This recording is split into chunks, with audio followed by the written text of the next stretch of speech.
Hello, this is Mary with Mango Math, and I'm here with Millie to give a lesson tutorial out of our middle school math kit. Make sure to hit our subscribe button to keep up to date with all things Mango Math. Ratio Range is a game in which players will be trying to cover up different ratios on the board and try to get 4 in a row, either horizontally, vertically, or diagonally.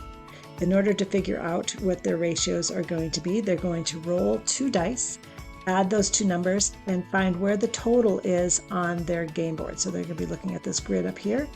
In this case, I rolled a total of 10, so it's crustaceans to sharks. So students will need to know what crustaceans are first, which is the lobsters and crabs, which totaling those two is 12. And then to sharks, and sharks are 3.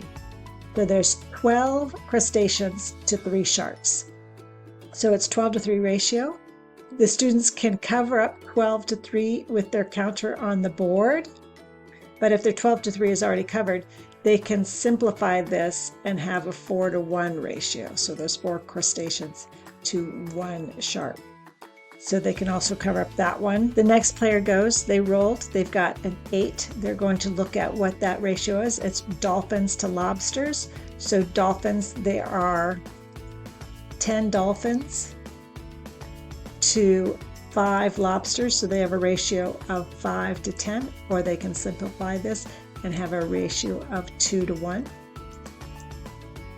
And that player can cover up either the 2 to 1 or the 10 to 5. Either one is fine. They're just trying to get their 4 in a row.